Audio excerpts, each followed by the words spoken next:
Yeah, for this might apply to you who maybe you're visiting your family and you're like, I want to start school.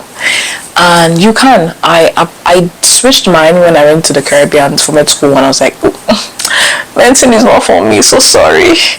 I came back and I started my master's, but before that I had to switch my visiting visa, the one I came into the country with from the Caribbeans, to an F1 visa.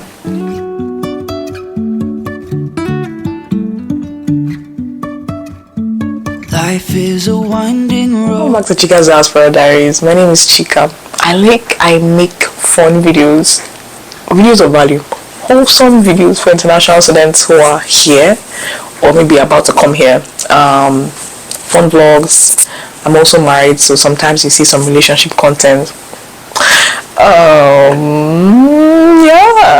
But today we are going to be talking about international students, or FAQs for international students, because I think it's nice for you guys to have like a resource. Of course I'm not the government, but I will link the link of the government below so you know that it's legit. But so you hear the answer from someone who has been in your shoes and the tips I took when I was in your shoes, right? So number one, what's the difference between F1 visa and I-20?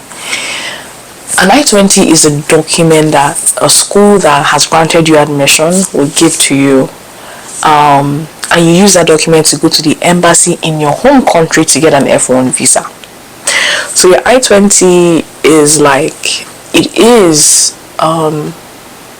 a document that says your status in the country, what visa you're coming under, the school you are going to, basically your mission in the country. Like, it's like, okay, this is why I'm here, right? And your I-20 should always be valid. Even if you change like a major, your international office would give you a new I-20. If you apply for CPT, you get a new I-20. So it tracks all your changes.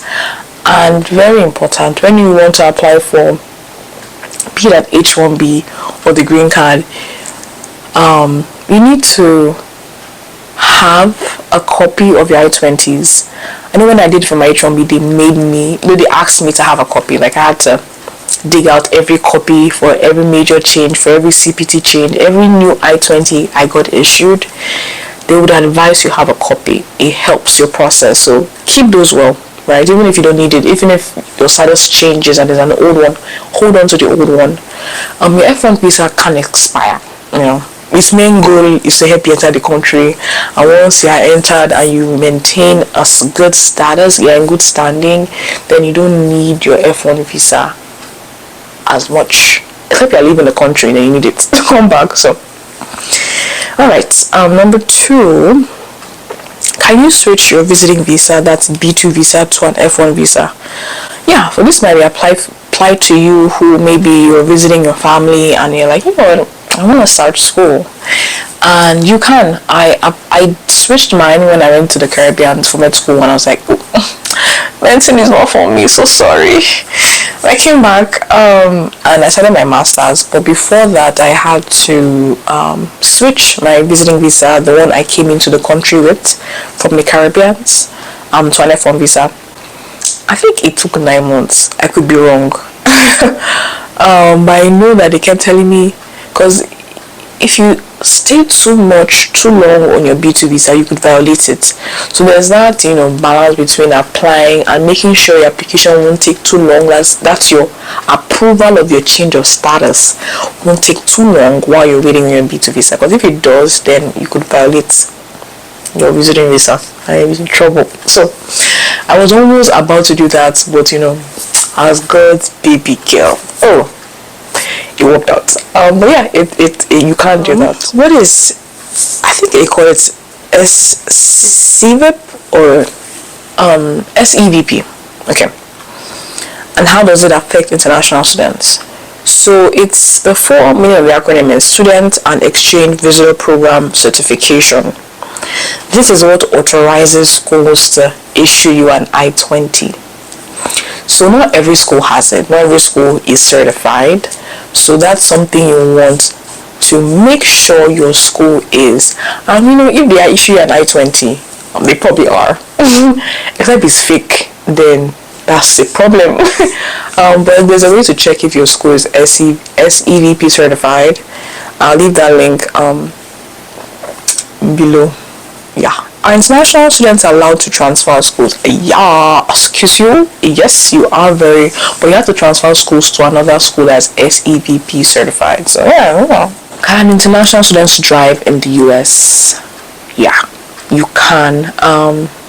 But I would advise you learn how to drive in your home country because it's a lot easier and you don't have to. It's probably cheaper too. Your dad can teach you, your mom can teach you, your relatives can teach you. So when you come here, all you have to do is just take the exam to get your driver's license and take the actual physical driving license, driving test. There you go. So you can, and you need your I-20. See, for you, that's one of the required documents to apply for the license. Do international students pay income taxes? Unfortunately, yes. Yes, we do. And under certain conditions, you might not need to. But I'll put that link in the description box. And last bonus one is what is STEM OPT. Now, because you might not be, you might still be new to school, this is something that you need to look like you plan for this. STEM OPT is very useful if you really want to gain work experience in the States, because it gives you 2 additional years. First of all, what is OPT? OPT is a work authorization that international students are eligible for after they graduate from a degree, and that's just for 1 year. But STEM OPT gives you 2 additional years, so that's 3 years in total for you to just work, right? And it's helpful if you're deciding, I'm not sure, do I want to stay in the country for longer? Then you can do your H1B. H1B is a work visa, which even extends that time, right? But it takes a while, so if you have those 3 years, it's a peace of mind that you get. Not every degree qualifies for it, so you want to research in your school which degrees are STEM OPT eligible. That's it. Thank you for staying this long. If this is helpful for you or some other person, don't forget to share and comment on if you have your questions of your own, or if you want to add Jara to any of the questions.